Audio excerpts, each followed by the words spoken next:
Hey, George, welcome back. Good to be back. Yeah, just take us through. What was your reaction to coming back to Utah?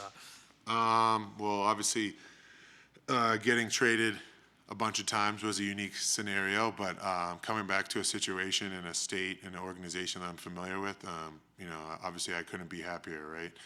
I'm familiar, obviously, with Ryan Smith. I've known the Angels for a while with growing up in the Massachusetts area and coming back to a situation where, there's a lot of opportunity for growth and development. I mean, this is a unique situation, but obviously something that I feel fit, for me, moving forward. What was it like playing for Quinn outside of Utah? Yeah, it was, Quinn is Quinn, right? And obviously, he has time to, I don't want to say change his coaching style, but maybe his demeanor.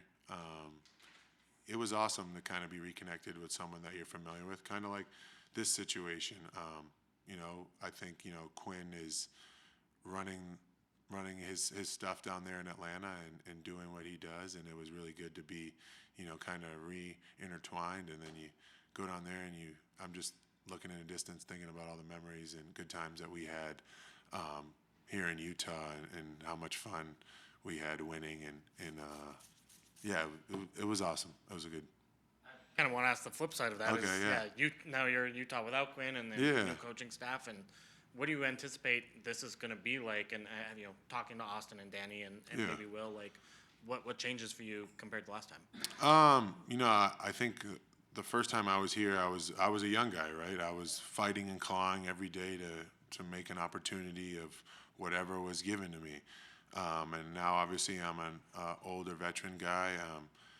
I think being back in Utah and being familiar with this area and these people obviously helps because I never wanted to leave this place. It was home for me for 4 years. It was an awesome experience, and then reverting back to where I've had experiences in Cleveland, Philly. I'm trying to remember all the places I've touched, especially this summer. But no, it's having honest conversations with them, with coming in and playing your role, and obviously being a mentor, teaching the young guys, but still going out there competing and winning every single day, and whether that's in a game or practice. I think the biggest thing at this point is when you're an older guy, you want to lead with your actions. Nobody wants to look at you, and I think as the young kids say, like, unk or whatever. Nobody wants to look at you and be like, this guy talks too much. So I know I talk a lot, so my actions are going to have to back that up. George, first of all, when should we expect to see you on the court? I know you're going to be reevaluated in a couple weeks. Yeah, I'm just going to leave it at that. I'll be reevaluated. You'll see me out there. I'll be waving a towel. And then when you walk into this building and you walk, just put on the uniform again, Yeah. what is that like? What comes through your mind? I mean, this place gave you your start. Yeah. You wouldn't be where you are today if it wasn't for this place, right? No, I mean, I'm super grateful to this, state, to this organization. So many great memories that I had here. Like I said, I still love being in Utah. It's I'm just sitting back and thinking about all the memories and good things that have happened to me here. I'm forever grateful for the opportunity, and I'm super excited to get back here and continue to build with such great fans, such great organization. And the state of Utah is beautiful. I almost don't get mad when people try and make fun of it because I'm like, I like my space out here, so you don't have to come out here. You talked a little bit about your role, maybe as a mentor, but on court, what do you think that you'll be able to offer this year? Yeah, that thing that I do, shoot 3-pointers. Yeah, I think that's, you don't try and learn new tricks when you're an old dog, right? So I think the biggest thing for me is continue to be a floor spacer, kind of a steady mind on the court, whether through playing the right way. I was telling someone the other day, it didn't matter who Will Hardy had for players the last couple of years playing against them. He just is so good with player movement, body movement, ball movement. It's so tough to guard no matter who's in the jersey out there. So I'm super excited to kind of be a part of that. But I think the biggest thing for me is making and taking open shots and creating for others and kind of, steering the ship when sometimes it gets too far right or too far left. George, welcome back. Your Your time here obviously did some G League stuff, worked your way in. Going to be around lot of young players. What are some things you can do to help these young guys? And then also just your thoughts on the new guys this year that from what you've seen. Yeah. So the first part of your question, right? This, like anything in life, if you want to be successful, it's every day. You know, if you can show up every day and work hard, I've said this before, I feel like you can probably outlast a lot of people in this world, in this league.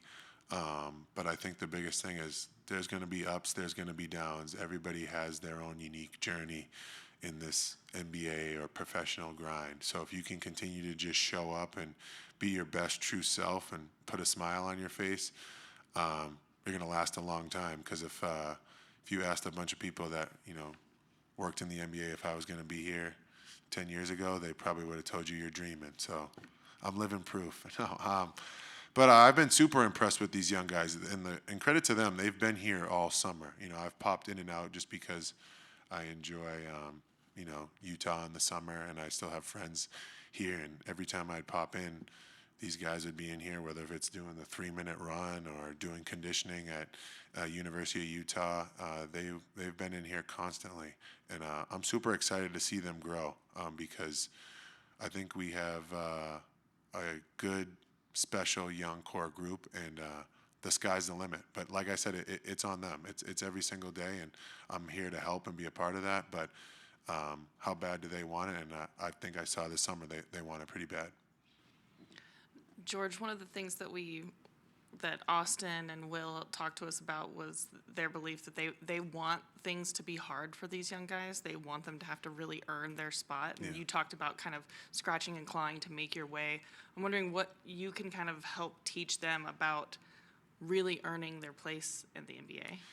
Yeah, you know, when you talk about things being difficult and not easy, you know, you look at a lot of people's NBA journey, right, where a lot of people think they're on the down and out, and you kind of fight and claw. And I feel like as a young guy, I may be being, you know, dramatic, but it's almost like you do anything to get an opportunity, right? Like, so almost treat every day as if you're fighting to get oxygen, right? Like, that's how bad you have to want it. And I think in this league, it's so competitive, and it's an every single day thing. And when you're a young team, opportunities aren't just really given, right? You need to earn them. And I think at this point, you need to look at every single day like, I'm going into every day like this is the only thing that matters. And there's going to be some guys that do that, and then there's going to be some guys that don't. And that's where the separation comes. And it's really going to come down to who's going to be willing to do the extra thing to fight for that oxygen or fight for that opportunity, fight for that playing time over the course of a year. And it really sticks out. And I'm sure you guys will write some good articles about people, and it kind of goes from there. But I think those guys have gotten a good start on it, right? Spending all summer here and working and grinding and really earning their keep to be like, this is where I want to be. I think that speaks volumes to who they are and their character, and I'm super excited to see who makes it happen. Kind of on that, like, you were a second-round pick fighting for your life, you know, from the beginning. Now the Jazz have 7 first-round picks that have come in, you know, and kind of you're supposed to be in the NBA and you're supposed to produce at a high level. What can you kind of, from your experience, having fought for that, kind of teach them, given that they are coming from a different perspective? Yeah, I mean, just because you're a first-round pick doesn't mean that, you know, you're going to be given an equal opportunity. Like, I wish I could say it, but the NBA isn't really a democracy, right? It's not, you know, there is an equal opportunity. You're out here, you know, fighting every single day. And I think the best advice that I'd give to a young guy is this is every day.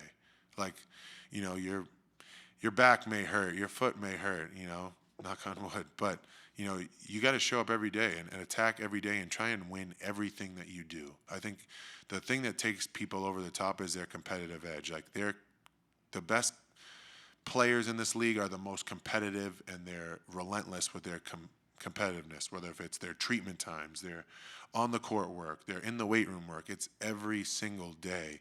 There's no such thing as, oh, I'm tired, I want a day off. Like, when I was in Cleveland, someone gave the best quote ever. A young guy was saying to LeBron, like, oh, I'm tired. And LeBron's like, I've been tired for 15 years. And that's just how this works, right? Is you don't have time to look at be tired. If you want to be great, it's every single day. And, you know, a lot of guys have a lot of natural talent. And imagine if you tie that in with relentless work every single day, the sky's the limit. You mentioned Cleveland, and you talked a bit about, you know, being with Quinn and then coming back here and Yeah. just like the full circle thing. But like, it seems like every stop has like somehow you've already had a connection or been connected. It's just like that's not usual in the NBA. Yeah, maybe people let me go and want to hang out with me a little more after. No, I just think it's the business of the NBA, right? This is a carousel or musical chairs, or you just never know where you're going to land. And honestly, being back here kind of makes me think of my good buddy, you know, Joe Ingles, because, you know, as much as he would pick on me or, you know, torture me a little bit, he'd also give some sound advice. And I just will never forget where, you know, I was kind of a little emotional 24-year-old, and he was like, never burn any bridges, because life is long and you never know who knows who. And I'm so glad that I took that advice to heart, because I've come back to a lot of familiar faces that I've had to see, and I'm glad that we all still get along.